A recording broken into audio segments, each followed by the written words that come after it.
ஐயனார் துணை சீரியல்ல அடுத்து நடக்க போற நிகழ்வுகளை நாம பார்க்கலாம். நிலாவும் சோழனும் மாப்பிள்ளை விருந்துக்கு வந்ததுல இருந்தே சோழனை எல்லாருமே ஒரு பக்கம் டார்ச்சல் பண்ணி அவங்கள கொடுமைப்படுத்தினாலுமே சோழன் நிலா கூட இருக்கும்போது ரொம்பவே சந்தோஷமா தான் இருக்கிறாங்க. ஆனா அதை மற்றவங்களால தான் பார்க்க முடியல. நிலாவோட அம்மாவுமே ரொம்பவே கோவப்படுறாங்க. எப்படி இருந்த பொண்ணு இங்கன உள்ள பொருளை கூட அங்கன தூக்கி வைக்க மாட்டா, ஆனா இவனுக்கு இவ்வளோ வேலை பார்க்குறா, இவனை இப்படி விழுந்து விழுந்து கவனிக்கிறாளேன்னு சொல்லிட்டு அவங்களுக்கு ஒரு பக்கம் எரியுது. அது மட்டும் இல்லாமல் நிலாவோட அப்பாவுமே ரொம்பவே கவனிக்கிறாங்க. என்ன நம்ம பொண்ணு எப்போ பார்த்தாலும் இவனுக்கு என்ன வேணும் என்ன வேணும்னு சொல்லி பார்த்து பார்த்து பண்ணுறாளே, நம்ம முன்னாடி இப்படி இவனும் கையை பிடிச்சி பிடிச்சி பேசுகிறான்னு சொல்லிட்டு அவருக்கு ரொம்பவே கோவம் வருது. அது மட்டும் இல்லாமல் நிலா ரூமில் சோழன் தூங்குனதுலேருந்தே இவனை ஏதாவது பண்ணியே ஆகணும்னு சொல்லிட்டு ரொம்பவே திட்டம் போடுறாங்க. நிலாவோட அம்மா சொல்கிறாங்க, நீங்கள் என்ன பிளான் போட்டாலும் சரி, அவனை நீங்கள் என்ன பண்ணாலுமே சரி, நிலா மட்டும் இந்த வீட்டிலேருந்து போகக்கூடாது, அதுக்கான வழியை பாருங்க அப்படின்னு சொல்கிறாங்க. இதை கேட்டதுமே நிலாவோட அப்பா, நான் சரிம்மா, நான் அதுக்கான வேலையை கண்டிப்பாக பார்க்குறேன் அப்படின்னு சொல்லி நம்பிக்கை கொடுக்குறாங்க.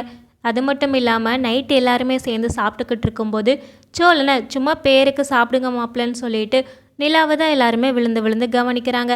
ஆனால் நிலாவோ சோழனுக்கு சிக்கன் பிடிக்குமேன்னு சொல்லி அவங்களுக்கு சிக்கன் கிரேவி வைக்கிறாங்க. இதை பார்த்ததுமே எல்லாருமே நம்ம எல்லாரும் இவ்வளோ கவனிச்சா அவனை மட்டும்தானே கவனிக்கிறான்னு சொல்லி ரொம்பவே பொறாமப்படுறாங்க.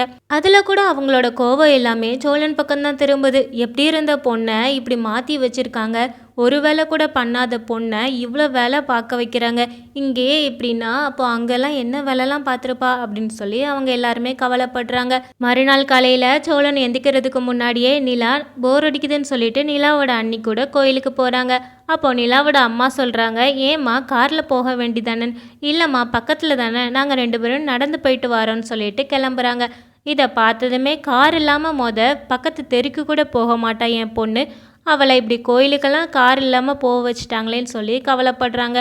இதை பார்த்ததுமே நிலாவோட அண்ணே சொல்கிறாங்க, அங்கே காரே கிடையாது, பக்கத்தில் எங்கேனாலும் அவள் அப்படியே போய் பழகிட்டா போல, அதான் இங்கே கார் எடுக்க மாட்டேங்கிறா அப்படின்னு சொல்லி அதையுமே ஒரு குறையாக சொல்லி பேசிக்கிட்டு இருக்காங்க.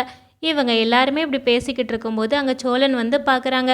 பார்த்தா நிலா கிட்டேருந்து அவங்களுக்கு ஒரு மெசேஜ் வந்திருக்குது. நான் இப்படி அன்னி கூட கோயிலுக்கு வந்திருக்கேன், நான் உங்ககிட்ட சொல்ல மறந்துட்டேன், சாரின்னு. என்னம்மா நீ இப்படி பண்ணுறீங்களேம்மா, நீ போகிறதுக்கு முன்னாடி என்கிட்ட சொல்லியிருந்தா நான் ஏன் வெளியில் ஹால் வரைக்கும் வரப்போகிறேன், இங்கே தனியாக வந்தாலே என் தலையை வெட்டிடுவாங்களான்னு பயமாக இருக்குது, அதுவும் இவங்க 2 பேரையும் பார்த்தாலே அவ்வளோ மோசமாக இருக்குதுன்னு சொல்லி மனசுக்குள்ளேயே புலம்பிட்டு நம்ம நிலா வர வரைக்குமே ரூமை விட்டு வெளியில் வரக்கூடாது அப்படின்னு சொல்லிட்டு ரூமுக்குள்ளே போகிறாங்க. அப்போ நிலாவோட அம்மா, நாங்கள் பாப்பா போய் ஸ்கூலில் விட்டுட்டு வரேன்னு சொல்லி கிளம்புறாங்க. இதை பார்த்ததுமே, என்னம்மா டிரைவர் இல்லையா, நீ எப்படி போவ அப்படின்னு சொல்லி கேட்குறாங்க. இல்லைங்க, நான் வேணால் ஒரு ஆட்டோவில் பிடிச்சி போய்க்கிறேன் அப்படின்னு சொல்கிறாங்க. அதுக்கு என்ன, நம்ம வீட்டில் தான் ஏற்கனவே ஒரு டிரைவர் இருக்காங்களே அப்படின்னு சொல்லிட்டு சோழன் வரவுமே, எப்பா டிரைவர் இந்த மாதிரி மேடத்தை கொண்டு போய் விட்டுரு அப்படின்னு சொல்கிறாங்க.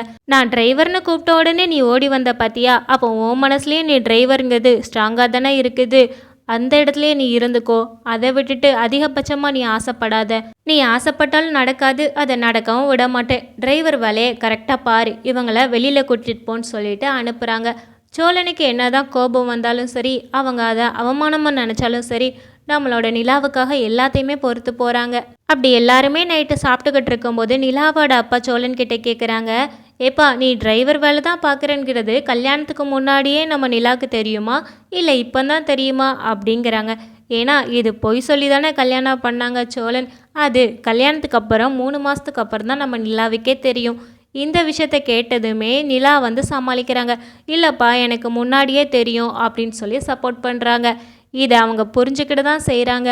இருந்தாலுமே டிரைவர் வேலையவே பார்த்துக்கிட்டு நீ எத்தனை நாள்ப்பா இருக்க முடியும் அப்படிங்கிறாங்க. உடனே சோழன், எனக்கு இப்போதைக்கு எந்த ஒரு அவசரமும் கிடையாது, எனக்கு இப்போ உள்ள வருமானமே போதுமானதாக இருக்குது, நான் இப்போது நல்லா ஹாப்பியாக தான் இருக்கிறேன், எனக்கு எந்த கஷ்டமும் கிடையாது அப்படின்னு சொல்கிறாங்க. பிஸ்னஸ் பண்ணுறதுக்கு ஐடியா இருந்தாலுமே அதுக்கு இன்வெஸ்ட் பண்ணுறதுக்குன்னு பணம் வேணும்ல, அதை நான் சம்பாதிக்கிற வரைக்கும் இந்த வேலையில் தான் இருப்பேன், ஓரளவு சம்பாதிக்கும் போது நான் பிஸ்னஸ் பண்ணிப்பேன், அதுவும் என்னோட சுய சம்பாதியத்தில் தான் நான் பண்ணணும்னு நினைக்கிறேன், அது வரைக்கும் நான் வெயிட் பண்ணுவேன் அப்படின்னு சொல்கிறாங்க. இதை கேட்டதுமே நிலாவோட அப்பா, இதை ஒரு தனியாக இருக்கிற மனுஷன் சொன்னால் நான் ஏற்றுக்கிடுவேன், நீ இப்போவோ குடும்பஸ்தன், நீ பிஸ்னஸ் பார்த்து ஏதாவது ஒரு லாபம் பார்த்தா தானே எங்கள் பொண்ணை நீ நல்லபடியாக வச்சு பார்த்துக்கிட முடியும், எங்கள் பொண்ணுன்னு இல்லை, நீ யாரை கல்யாணம் பண்ணியிருந்தாலுமே ஒரு குடும்பஸ்தனாக இருக்கவங்களுக்கு வந்து பிஸ்னஸ் முக்கியம் அப்படின்னு சொல்கிறாங்க. இதை கேட்டதுமே சோழன் வந்து, இப்போதைக்கு வேண்டாம், அதை நான் அப்புறமா யோசிக்கிறேன் அப்படின்னு சொல்கிறாங்க. அப்படியும் நம்ம நிலாவோட அப்பா விடாமல், வேணும்னா எனக்கு இங்கே நிறைய பிஸ்னஸ் இருக்குது, அதில் ஏதாவது ஒன்றை நீங்கள் இங்கேயே தங்கி பாருங்க அப்படின்னு சொல்கிறாங்க. இதை கேட்டதுமே நிலாவே சொல்கிறாங்க, அது எப்படிப்பா அவர் இங்கே இருக்க முடியும், அங்கே அவருக்குன்னு ஒரு குடும்பம் இருக்குது, அவருக்குன்னு அங்கே வேலை இருக்குது, அவங்க பிறந்து வளர்ந்த இடம் வேற, அதை எப்படி இப்படி மாற்றிட்டு வருவாங்க அப்படின்னு சொல்லி கேட்குறாங்க. ஏன்பா உனக்காக மாற மாட்டாங்களா அப்படின்னு சொல்கிறாங்க. இல்லைப்பா வேண்டாம் அப்படின்னு சொல்லி நிலாவே சொல்லியிருந்தாங்க. இதை கேட்டதுமே நிலாவோட அப்பா இன்னுமே கோவமாக மனசுக்குள்ளே வச்சுட்டு வெளியில் சிரிச்சுக்கிட்டே, சரிப்பா உனக்கு இஷ்டம் இல்லைன்னா ஓகே அப்படின்னு சொல்கிறாங்க. இதை கேட்டதுமே சோழனுக்கு இவங்க ஏதோ உள்குத்து வச்சு பேசுகிறாங்கங்கிறது நல்லாவே புரியுது. மறுநாள் காலையில் நிலாவோட அப்பாவும் அண்ணனும் சேர்ந்து நம்ம சோழனுக்கு எதிராக எப்போதும் போல் திட்டம் போட்டுட்ருக்காங்க. இவனை என்னதான் பண்ணுறது, நம்ம பிஸ்னஸ் ஐடியாவிலையும் இவன் சிக்கலையே, எப்படியாவது நம்ம பிஸ்னஸ்குள்ளே கூட்டிகிட்டு வந்துட்டு அங்கே வச்சு அவனை பழி வாங்கலான்னு பார்த்தா அதுக்கும் வரமாட்டேன்னு சொல்லிட்டா. இப்போ அவனை என்ன தான் பண்ணுறது அப்படின்னு சொல்கிறாங்க. இருடா, இப்போ நம்ம கிளைண்ட்டுக்கு பைசா கொடுத்து விடணும்ல, அந்த பணமெல்லாம் எங்கே இருக்குது, லாக்கரில் தான்ப்பா இருக்குது, சரி எடுத்துகிட்டு வந்து ஒரு பேக்கில் போடு அப்படின்னு சொல்கிறாங்க. அப்போ கரெக்டாக சோழன் அங்கே வரவும், தம்பி இந்த மாதிரி எங்களுக்கு ஒரு கிளைண்ட் இருக்காங்க, நீங்கள் அங்கே கொண்டு போய் மட்டும் இந்த பணத்தை சேர்க்கணும், ஏன்னா நம்ம தாஸ்க்கு காலில் கொஞ்சம் அடிபட்டிருக்குது, நீங்கள் போயிட்டு வந்தீங்கன்னா எங்களுக்கு கொஞ்சம் சந்தோஷமாக இருக்கும். நம்ம வீட்டு டிரைவர்கிட்ட தான் கொடுத்து விடலான்னு நினச்சேன், ஆனால் இப்படி தான் இருந்தாலுமே அவங்க ஒரு மூணாவது மனுஷங்க தான், அவங்கக்கிட்ட கொடுத்து விட்டால் பணம் எந்தளவுக்கு சேஃபாக போய் சேரும்னு எங்களுக்கு தெரியலை, அதனால தான்ப்பா நாங்கள் உங்ககிட்ட கொடுக்குறோம் அப்படின்னு சொல்கிறாங்க. இவங்க பணத்தை கொடுக்கும்போது அந்த இடத்துல நிலா, நிலாவோட அண்ணி, நிலாவோட அம்மான்னு சொல்லி எல்லாருமே தான் இருக்கிறாங்க. அவங்க பார்க்குறாங்க, எதுக்கு தம்பிக்கிட்ட கொடுத்து விட்றீங்க, நீங்கள் வேணால் போயிட்டு வர வேண்டியதானு. இல்லைம்மா எனக்குமே டிரைவிங் தெரியாது, தாஸுக்கு வேறு அடிபட்டிருக்குது, எப்படிமா போக, அதுக்கு தான் நான் மாப்பிள்ளைக்கிட்ட கொடுத்து விட்றேன் அப்படின்னு சொல்கிறாங்க. அப்போவுமே நம்ம சோழன் யோசிக்கிறாங்க, இவங்க ஏதாவது பிளான் பண்ணுறாங்களோன்னு. ஆனால் பண விஷயத்தில் பிளான் பண்ணுறதுக்கு ஒன்றுமே கிடையாதே. சரி நம்ம போயிட்டு வந்துடுவோன்னு சொல்லிட்டு பணப்பையை எடுத்துகிட்டு கிளம்புறாங்க. அப்போவுமே நிலா, பணம் இருக்குது, பார்த்து பத்திரமா போயிட்டு வாங்கன்னு சொல்லி தான் வழி அனுப்புகிறாங்க. அப்படி போகிற வழியில் ஒருத்தங்களுக்கு வலிப்பு வந்து தெருவில் இருக்கிறாங்க. இதை பார்த்ததுமே நம்ம சோழன் பரிதாபப்பட்டு இறங்கி போய் ஹெல்ப் பண்ணுறாங்க. ஆனால் அந்த ஹெல்ப் பண்ணது எவ்வளோ தூரம் அவங்களுக்கு ஆபத்தாக வருதுன்னா, அவங்கள சுற்றி ஒரு 5-6 பேர் வந்து நின்றுட்டு அவங்கள அடிக்க ஆரம்பிக்கிறாங்க. அந்த வலிப்பு வந்த பர்சன் கூட அவங்க நடிச்சிருக்க தான் செய்கிறாங்க. ஏந்திச்சு எல்லாருமே சேர்ந்து சோழனை அடிச்சுட்டு அந்த பணப்பையை பிடிங்கிட்டு போயிருந்தாங்க.